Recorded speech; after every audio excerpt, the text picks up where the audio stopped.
We'd like to be the first to welcome you to Daniel K. Inouye International Airport. For your continued comfort and safety, we do ask that you remain seated.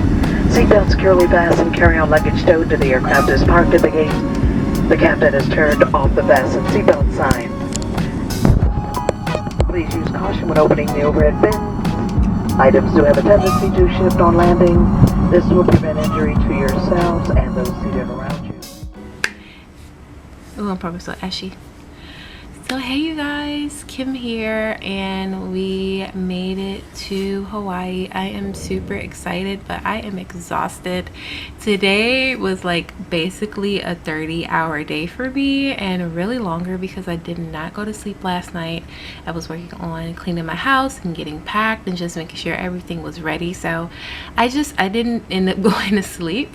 In Hawaii, a little lesson in geography, is 6 hours behind my time. So I was, for some reason, I assumed that Hawaii's time was the same as Cali's time, which was 3 hours behind. Maybe 4, but nah, sis, it's 6 hours behind. So 24 hours plus the 6-hour time differential, 30-hour day. So we're making it. We're making it. So our first flight from our hometown to LAX, the in-flight time was like right around 4 hours, and then we had a layover. We had like a 4-hour layover, but then our flight from LAX to Honolulu got delayed by like another hour. Reason being was because some of the connector flights for the Honolulu flight, they were delayed, and they said it was gonna be like 50 people like missing off the plane if we would have left on time, so we had to wait for all of the passengers. And then when we found out that Honolulu was 3 hours behind LA, we was like, okay, like what is going on? So that in-flight time was about 5 hours, actually more than 5 hours, closer to 6, right? He's laying down, but I think that flight was closer to 6 hours. But with all that aside, it was a pretty good experience. I mean, all of the flight attendants and crew, they were really, really nice. I think the first flight I pretty much entertained myself with the TV that they had in the headrest. So I was just watching some episodes of The Office, and we were playing some games, and you know, we just occupied ourselves. I was not smart enough to download something. I couldn't figure out what I wanted to use or what platform I wanted to use. I didn't want to spend any extra money for flight entertainment. With the second flight, we didn't really have it. Like, they had the screens, but there wasn't a place for you to like hook in a headset or anything like that. So I think for that flight I mostly subbed anyway because I was really, really tired. And yeah, after that we found our car, which was a little confusing at first, but we found our rental car and got to the hotel. So yeah, it is about 1 a.m. local time, so my time, that's like 7 in the morning. And I'm tired. Bae, he's pretty much knocked out for the night. I'm tired, but I definitely want to go ahead and unpack my things just so everything is out, since we will be here for a couple of days. Typically when we take like a trip somewhere, it's usually like a day trip or a weekend trip, so we kind of live out our suitcases. But since we will be here for 5 days, I want to just lay my stuff out. There are a couple of cute dresses that I plan on wearing that I just rather hang up. So yeah, that's what I'm going to do. So if you want to see me unpack, just continue watching. Hey y'all, hey, good morning everyone. So it is about 6:45 local time, and I'm feeling okay. I'm feeling good. I just haven't really slept that long, so I feel like the whole unpack with me kind of got cut short, but it is what it is. My camera battery died and it was super late. It was going on 3 a.m. and I was like, okay, let me just go ahead and get this done so I can take my shower and go to bed. We're thinking about having breakfast like around 8 at like this breakfast place that's like 2 minutes away from the hotel. Also, what we had planned today was a trip to the Pearl Harbor Museum. we realized that, you know, it may be sad, it may be emotional, just experiencing the history and learning more. However, we feel like it's important, you know, while we're here to learn some of the history and just get a better understanding and appreciation of the things that it's overcome to become the state that it is today. Bay actually wanted to do that. He's into history, and when we went to New Orleans, we went to the WW2 museum. So I feel like it's going to be a good trip. And then also we have a scavenger hunt planned, which is, I guess you could say, self-guided. Like, we don't have like a certain time we need to be on there. We just got some vouchers, and I guess we just log in. And they said the scavenger hunt itself typically takes about 2 hours to complete, but we can hop in and out when we want. And then I know everyone mentioned about going to the zoo, so we didn't like book any tickets, but the zoo closes at 3, so I'm not sure if we're going to go to the zoo after the museum or after the scavenger hunt, but we'll figure that out. But anyway, I need to go ahead and get up and get into my day, get myself situated. Bay is getting ready, but I do want to show you guys our view since I couldn't do it last night. So when we got here last night, our concierge said that we got an upgrade from the city view to the ocean view, so it's beautiful. So this is how it is on this side. Beautiful mountains. It looks like the houses are going like up, like on the incline there. Very, very beautiful. And then if you come over this way, that is gorgeous. I love ocean views. Your girl cannot swim, but I am just mesmerized by the ocean and the waves, you guys. It's so encapsulating. It feels so serene and peaceful for me.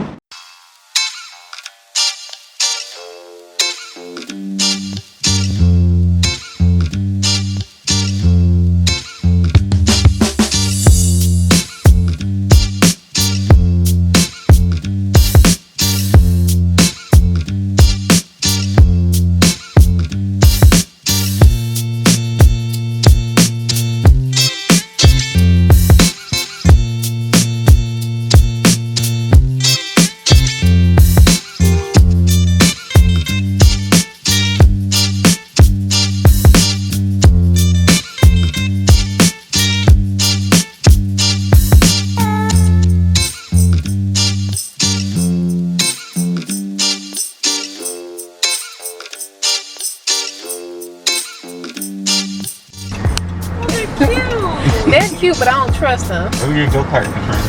Where? Oh my god, that's like Luigi on the run. Right. It looks like Mario Kart. It does.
So while we were on the actual USS Arizona Memorial, we were asked to just observe silence and keep noise to a minimum since this is an active memorial. It was such a humbling experience being able to stand in the place where all of these brave soldiers, you know, spent their last moments fighting for this country. And it was truly just an honor to be there and really take in just the aura around and just being able to exist in the memorial and pay our respects. It was definitely an experience, and I'm so glad that we took the time to visit the memorial that day.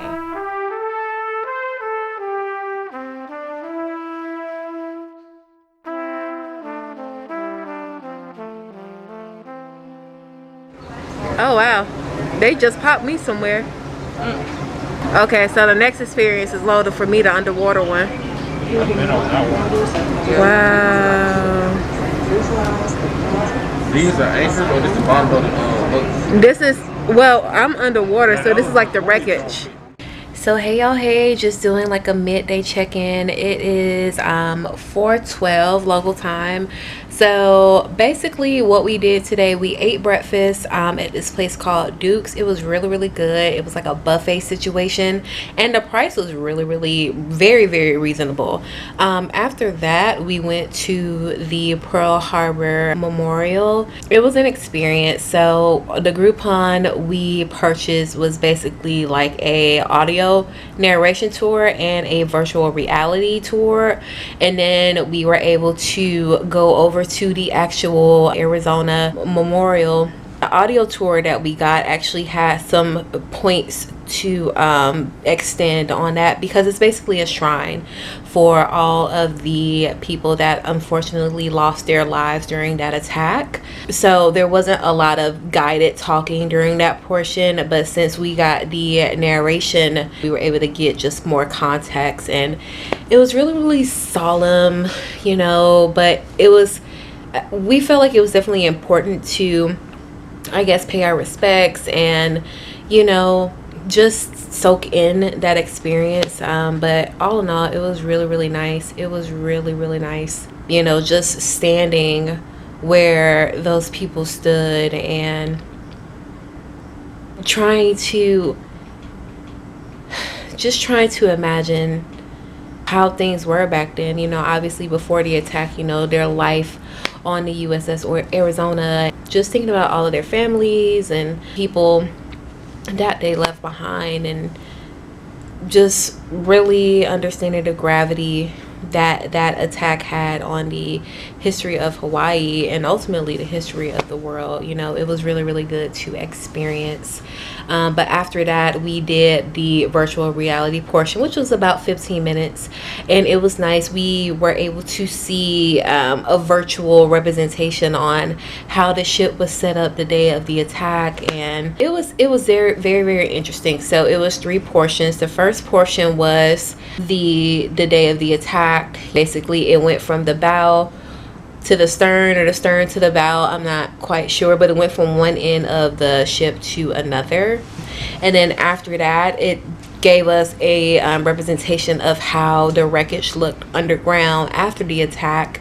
And, you know, we got to see some remains, and we were able to reference, or no, I was able to reference some of the wreckage in the virtual reality to some of the remains of the ship that we saw when we actually went over to the Arizona Memorial. The third portion was the Arizona Memorial in like virtual reality form, and we were able to just get a closer look at things. They told us what it was in relation to the ship when it was intact.